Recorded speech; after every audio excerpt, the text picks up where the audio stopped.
राहुल जी, दुर्गापुर से। परम कृपालु गुरुदेव भगवान, आपके चरणों में कोटि कोटि नमन। गुरुजी, आपकी कृपा से जो मन में भाव बने, मैंने अपनी माता जी को गलती से बता दिए। महाराज जी, बाद में एहसास हुआ तो बहुत। हाँ देखो, बताना बताना कोई खास हानि की बात नहीं है।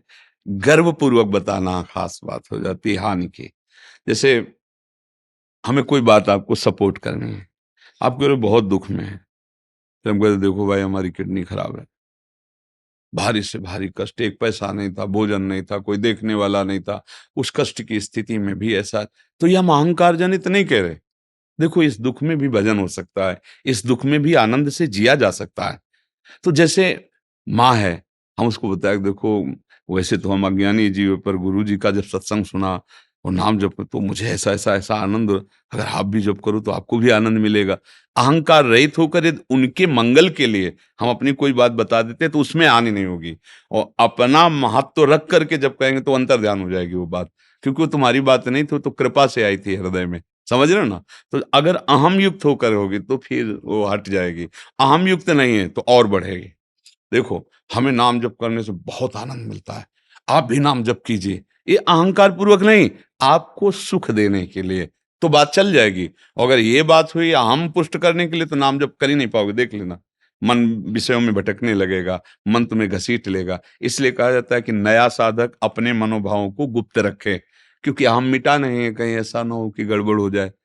और अगर वो परिपक्व अवस्था आ जाती, फिर एक बार चना भुन जाए फिर वो जगने लायक नहीं रहता। एक बार भगवदानंद की अनुभूति हो जाए फिर अहंकार स्फुरित नहीं होता, फिर भगवान का ही कृपा प्रसाद स्फुरित रहता है। इसलिए कहा जाता है गुप्त रूप का कोई हानि की विशेष बात नहीं है।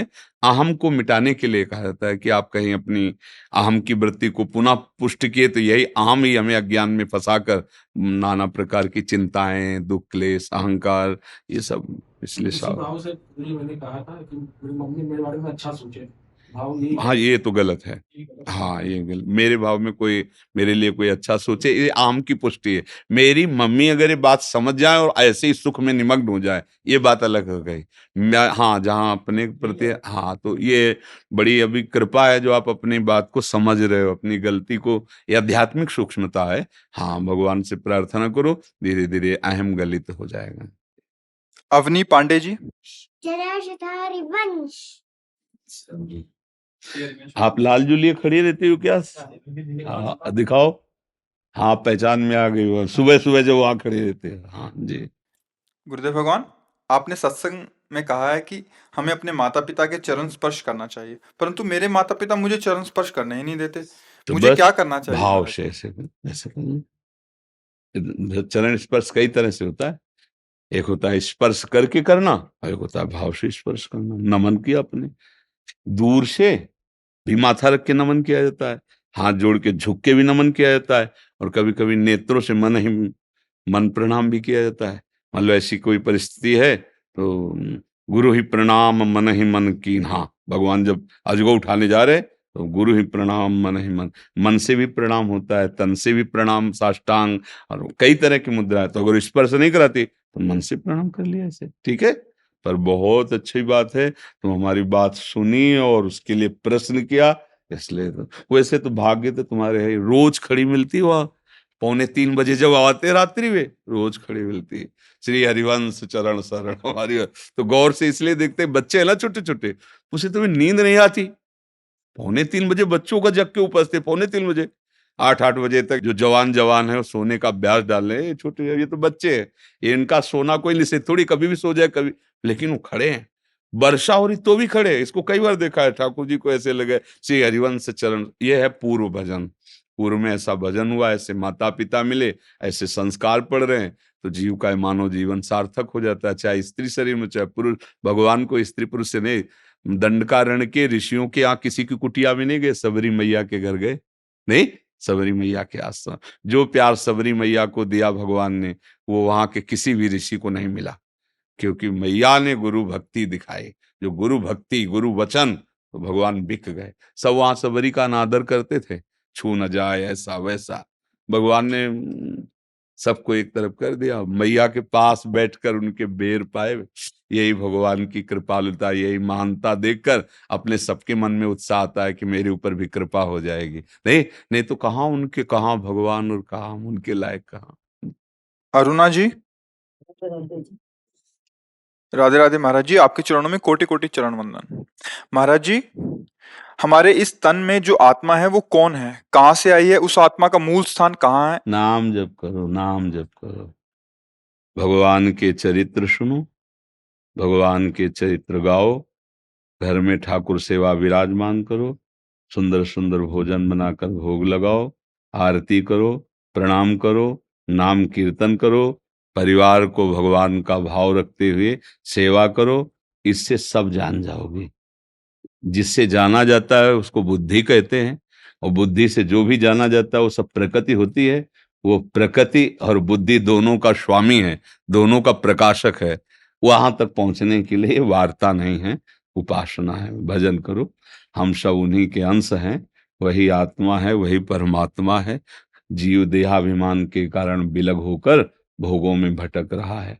नाम जप करो, नाम जप। ये वो वस्तु नहीं है कि बुद्धि से जानी जा सके। अनुभव गम में भजें जे संता। शरीर को मैं मानने वाले, इंद्रियों के भोगों में सुख ढूंढने वाले, भला भगवान की उस महान वृत्ति को कैसे जान सकते हैं? जो सर्वत्र सर्वज्ञ सर्वशक्तिमान, सब में एक रस विराजमान है, वही हमारी आत्मा है, वही हमारा स्वरूप है। कौन है, कहाँ से आया है, कहाँ को जाए, ना आना है न जाना है। वो कण कण में सर्वत्र विराजमान है। कोई क्षण ऐसा नहीं जहाँ वो ना हो, और कोई कण ऐसा नहीं जहाँ वो ना हो। उसके सिवा और कोई है नहीं। जो और कोई दिखता है वही भ्रम और माया है। हम और तुम, मैं और तेरा, इसी का नाम माया है। इसी के मिटाने के लिए नाम जप करो, जैसा बताया वैसे साधन करो, फिर धीरे धीरे भगवान अपना परिचय दे देंगे। आप भगवत स्वरूप हैं। समुद्र में तरंग उछल रही है तो तरंग की कोई सत्ता नहीं, वो समुद्र ही है। वायु विकार के कारण तरंग है। ऐसे ही हम देह भाव के कारण भगवान को जान, कहाँ से आए, भगवान को किसने बनाया, कौन, ये सब बातें। राधा राधा राधा राधा जपो। अगर ककाहरा और मात्रा सीख जाओगे ना तो हर इतिहास पढ़ लोगे। ऐसे ही अगर नाम जपना सीख गए, भगवद आश्रित हो गए, तो सब ज्ञान हो जाएगा। भगवान के नाम जपने में सब ज्ञान समाया हुआ है। और भजन नहीं करोगे तो क्या जान पाओगे? कहाँ से आया है, कहाँ से जाएगा, ना आना है न जाना है। आने जाने में जो फंसे, उसी से मुक्त करने के लिए साधु समागम मिला है। और उससे मुक्त होने का उपाय है निरंतर नाम। नाम लेत भव सिंधु सुखाही, करो विचार सुजन मन माहे। जो निरंतर नाम जप करता है, ये माया समुद्र सूख जाता है ही नहीं। भजन न करे तो बातों से उसका अनुभव नहीं होता। बातों से काल पर विजय प्राप्त नहीं कर सकते। पर्यो प्रवाह काल के कदापि छूटी है नहीं। श्री व्यासनंद नाम जो प्रतीत सो न रटते हैं। विश्वास पूर्वक प्रभु का नाम जप नहीं करोगे तो सब बकवास रह जाएगा। बातों से प्रीति नहीं होती, बातों से ब्रह्म ज्ञान नहीं हो जाता, बातों से अपने स्वरूप का अनुभव नहीं हो जाता। खूब भजन करो। बारी मथे घृत होए बरु, सिकता ते बरु तेल, बिनु हरि भजन न भवतरी, या सिद्धांत अपेल। बालू के पेरने से भले तेल निकल आवे, पानी के मथने से भले घी निकल आवे, असंभव, पर ऐसा भले हो जाए, पर बिना भजन के इस अज्ञान समुद्र से पार नहीं हुआ जा सकता। चाहे पुरुष नपुंसक नारीवा, जीव चराचर कोय, सर्व भाव भज कपट तजी, मोहि परम प्रिय सोय। भजन भजन भजन, भजन के बिना कुछ नहीं। भजन नहीं तो सब बकवास, बड़ी बड़ी ज्ञान की बातें करते रहो और मलमूत्रधारी शरीर की ही आसक्ति बनी रहेगी। क्या है? मूत्राशय, मलाशय, चमड़ी से ढका हुआ है गंदा शरीर। क्या है इसमें? इधर से देखो दुर्गंध, इधर छिड़को तो गंदगी, मुंह से थूको तो गंदगी, गंदगी का घर। भजन हो जाए, भगवत प्राप्ति हो जाए तो ये दिव्य मान लिया गया। दुर्लभो मानुष्योदेव। अब बात करें हम, ज्ञान की आसक्ति है भोगों में, शरीर में, मैं स्त्री, मैं पुरुष, मैं कर्ता, मैं भोक्ता। कैसे उस आत्मस्वरूप को जान पाओगे? इसलिए राम कृष्ण हरि जो नाम गुरुदेव ने दिया वो खूब जपो, दैन्य भाव से भगवान की आराधना करो, वो स्वयं आपके हृदय में बैठे हैं, वही जना देंगे। सोई जाने जे देहु जनाई। फिर जान गए तो फिर बात समझ में आए। बुद्धि से नहीं जान सकते, बुद्धि समर्पित करने से। मयि मन आधत स्व मयि बुद्धि निवेश है, भगवान के मेरे में मन समर्पित कर दो, मेरे में बुद्धि समर्पित कर दो, तुम मेरे में ही निवास करोगे, जान जाओगे मुझे जी। सीतामढ़ी बिहार से किशोरी शरण जी महाराज। हाँ, दंडोत महाराज, दंडोत। राधा राधा। श्री महाराज जी, कुछ संतों का कहना है कि नाम जब व्याकुलता के साथ होना चाहिए, तो वो व्याकुलता कैसे प्राप्त हो? ये नाम जप ही व्याकुलता पैदा कर देता है। नाम जप ही व्याकुलता पे, जय हम पहले जपते हैं नाम तो हमारे हृदय में पहले जलन होती है। ये अनुभव की बातें हैं। जब हम नाम शुरू करते हैं जपना तो मन विषयों में भागता और हृदय में जलन होती है। वही जलन पाप प्रवृत्ति का नाश करती। पापों का तो नाश ऐसे ही हो जाता है। हंसी खेल में नाम उच्चारण करे तो पाप नष्ट हो। जब हम नाम जप करते हैं, हृदय में विषयाकर्षण है और हम अधर्म युक्त विषय नहीं भोगते हैं, हृदय जलता है, तो उस ताप में हमारी पाप प्रवृत्ति नाश होती है।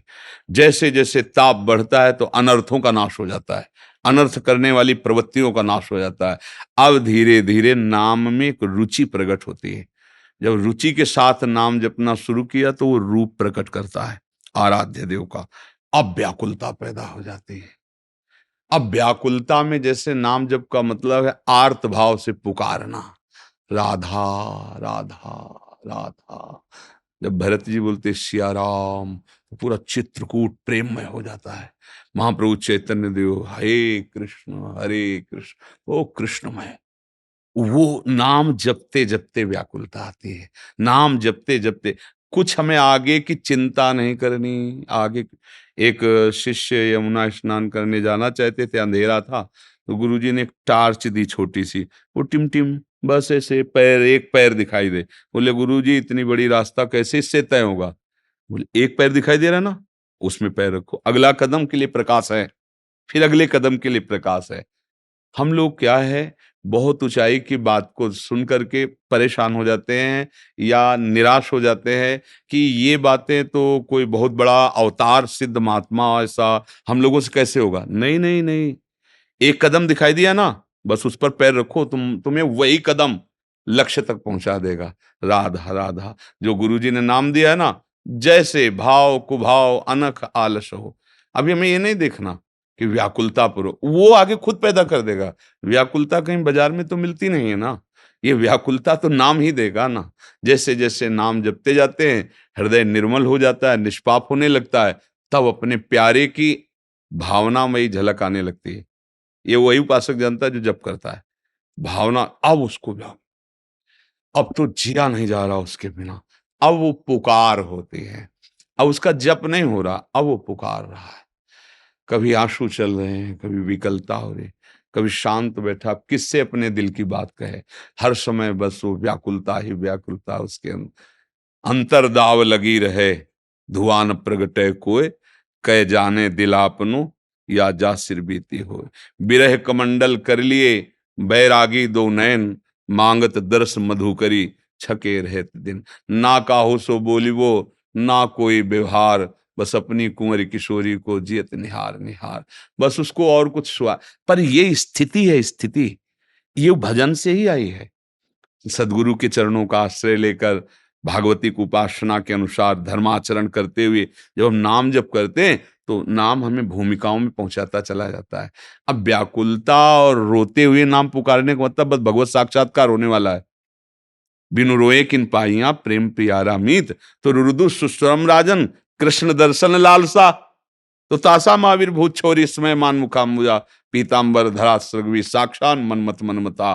करोड़ करोड़ कामों को मूर्छित कर देने वाले श्री लाल जो महाराज के लिए जहां रो रो के पुकारना शुरू किया तो उसी समय प्रकट हो गए गोपीजनों के। तो मतलब ये तो भक्ति की चरम अवस्था है कि आंसुओं से भिंगो भिंगो करके नाम पुकारना।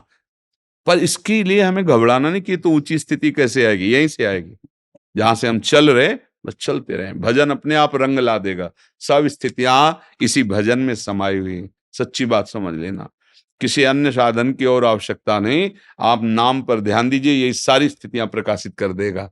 गोस्वामी तुलसीदास जी कहते हैं कि भगवान शंकर को साक्षी करके कहता हूं, मेरी जीभ गल जाए जो मैं एक भी अक्षर कुछ मिथ्या बोलूं। ये रा और माँ, ये दो मेरे माई बाप है, इन्हीं से जो कुछ प्राप्त है मुझे इसी से प्राप्त है। दो अक्षर, जो कुछ प्राप्त है मुझे इसी से प्राप्त है। बिल्कुल पक्की बात समझो। जिसकी बात ये समझ में आ गई कि नाम से सब कुछ, तो लोक परलोक जो चाहोगे सब स्थितियां आ जाएंगी, चाहे भागवती की स्थिति, चाहे लौकिक की स्थिति, सब नाम, बस इतना नाम जब करो कि पहले तुम्हारे पाप नष्ट हो जाएं। पूर्व पाप जो किए हैं, वो जो तुम्हें दुख देने वाले, पहले नाम उनको मिटाता है। इसीलिए जल्दी समझ में नहीं आता। बोले हम तो 4 महीने से जप कर रहे हैं लेकिन कोई हमें लाभ नहीं मिला। लाभ ये तो अमोघ सच्चिदानंद में प्रभु का नाम है, बिना लाभ किए रह ही नहीं सकता। पर लाभ किया है तुम अज्ञानी जीव, तुम्हें पीछे का, तुम चाहते हो वर्तमान में भोग मिले, यही लाभ है। नहीं नहीं, वो अपना तुम्हारे चाहने से नहीं, दवा अपना काम अपने हिसाब से करती है। तो नाम जो है ये भवरोग की अचूक औषधि है। पहले तुम्हारे पापों का, अनर्थों का नाश करेगी, धीरे धीरे रुचि पैदा होगी, नाम गाने सदा रुचि, और फिर आ जाएगी व्याकुलता। और जब व्याकुलता आई, लालसा आई, तो भगवत प्राप्ति हो गई। उसे लालसा आना दुर्लभ है, भगवत प्राप्ति दुर्लभ नहीं। राकेश भारद्वाज जी। राधे राधे गुरु जी। राधे राधे महाराज जी। राधा, महाराज जी, भगवत प्राप्ति के लिए निष्काम कर्म की भी आवश्यकता है। निष्काम कर्म से ही भगवत प्राप्ति होती है।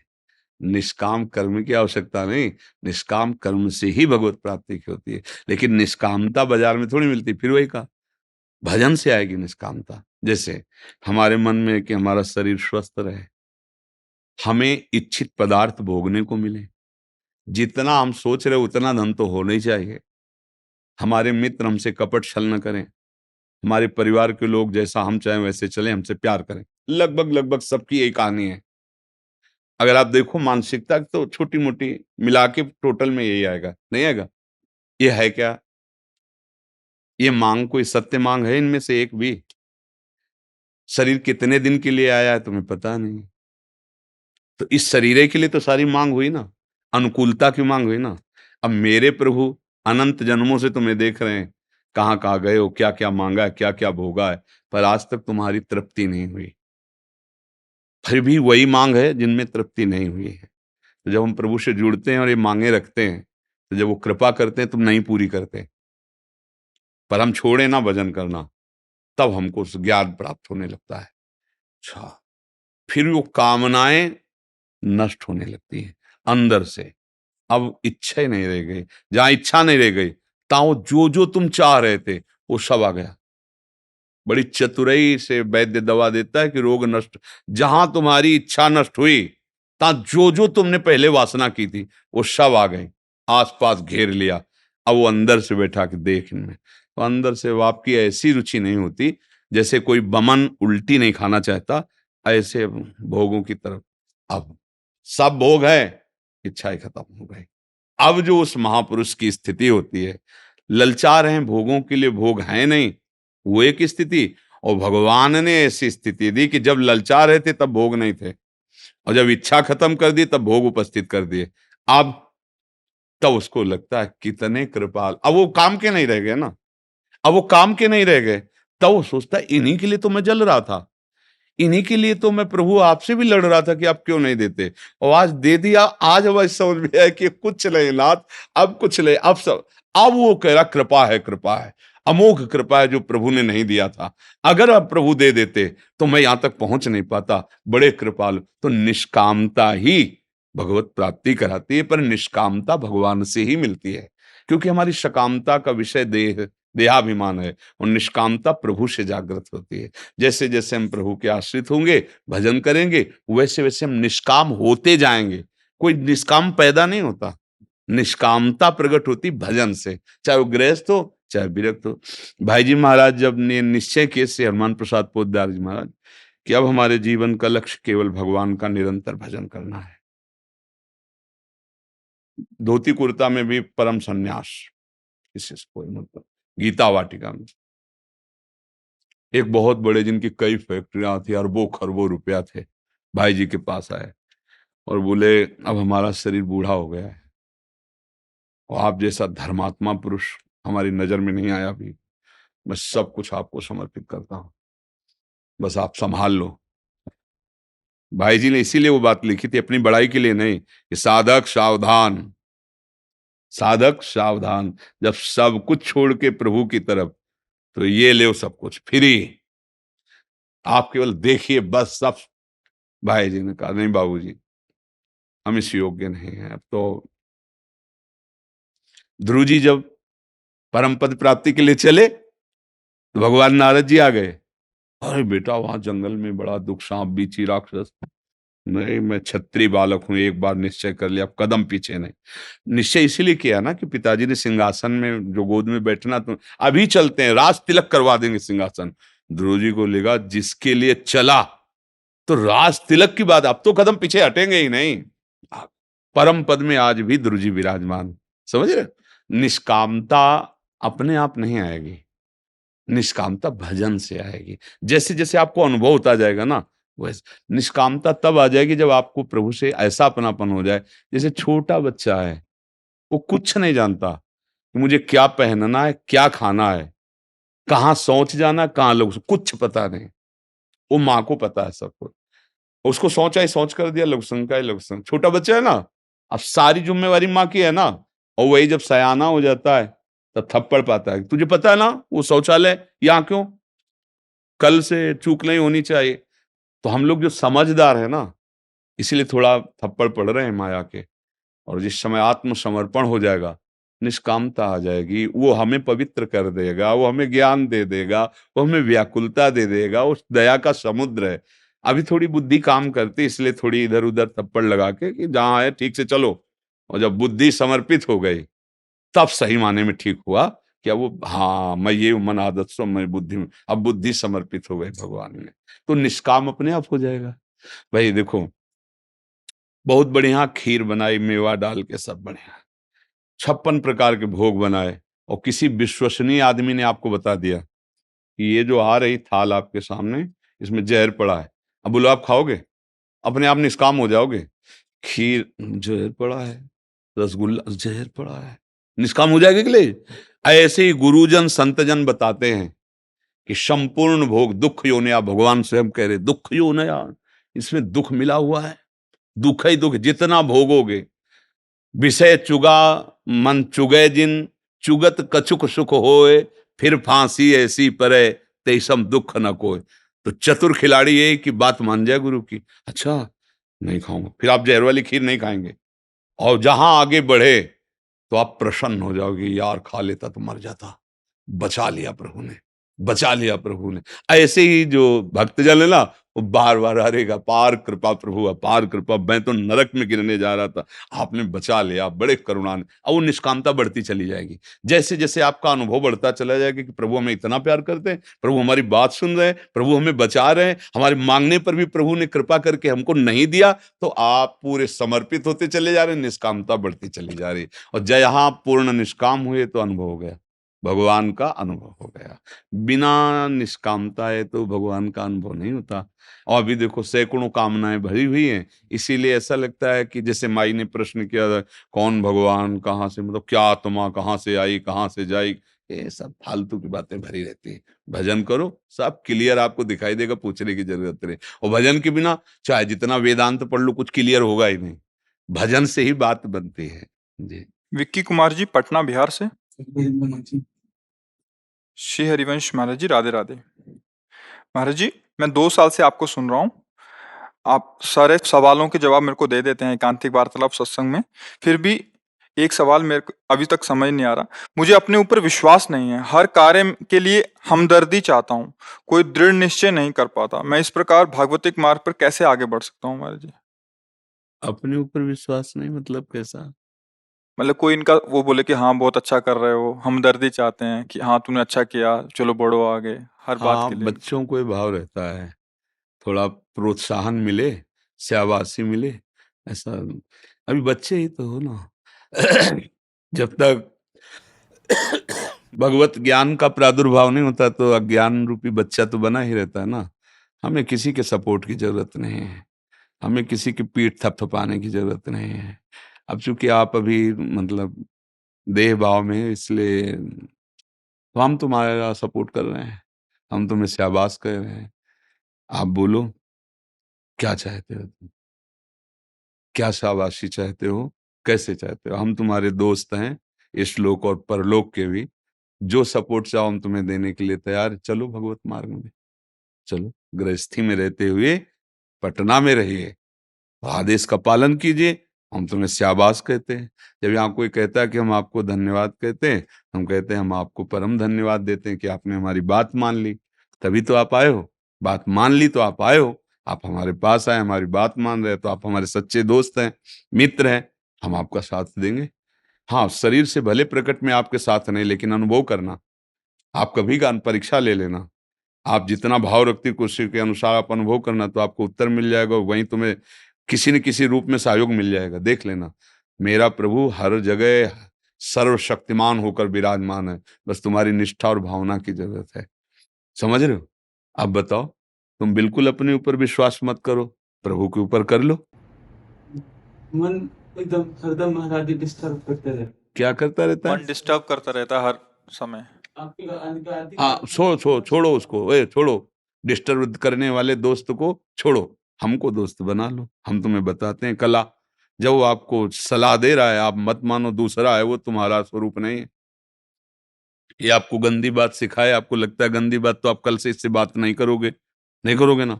इस समय आपका मन आपका शत्रु है, जो सदैव विषयों का भोग करता हुआ संसार के राग में फंसा रहा है। अब आप सत्संग सुनकर भगवत मार्ग में चलना चाहते हो, ये उसको पसंद नहीं।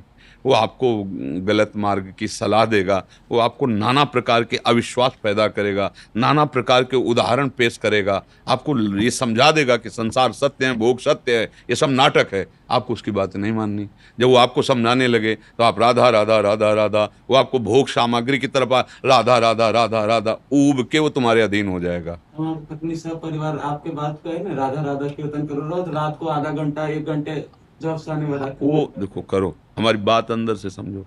हम मन को संभालने की बात करें, सबका खटपट यही है।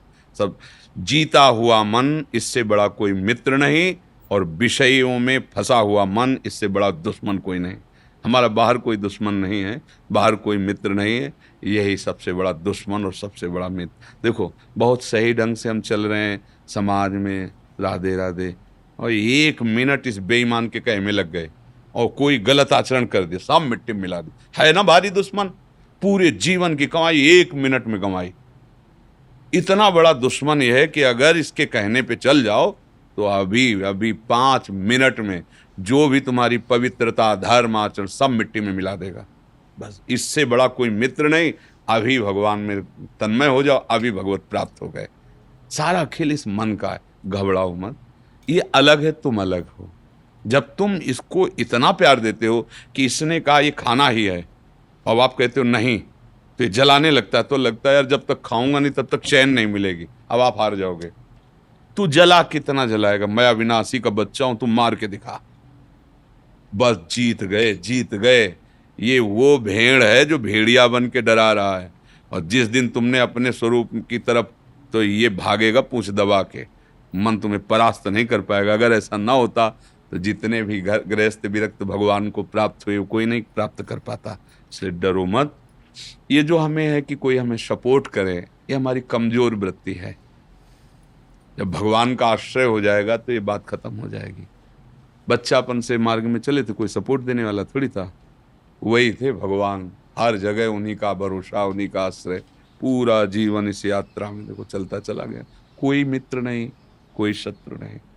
तो सपोर्ट की जरूरत भगवान से है, इंसान से नहीं। वो सपोर्ट करेगा तो स्वार्थवश करेगा, और जहाँ देखेगा हमसे बढ़ा जा रहा है वहीं अपना सपोर्ट हटा के तुम्हें नीचे रौंदना चाहेगा। और भगवान एक ऐसे कृपालु हैं, वो उठाते ही चले जाते। अहेतुकी कृपालु भगवान, समझ पाए भैया? बिल्कुल निराश मत हो। हाँ, अखिल कोटि ब्रह्मांडों के ईश्वर के तुम अंश हो, कोई साधारण बात है? शरीर राग के कारण हम मानते हैं हम इस जाति के, हम ये कुछ नहीं।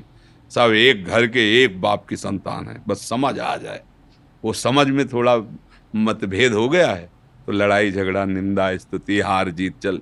एक ही परमात्मा के हम सब बच्चे हैं, एक ही परमात्मा के हम। समुद्र की लहरों में कौन सी बड़ी लहर है, कौन सी छोटी भैया?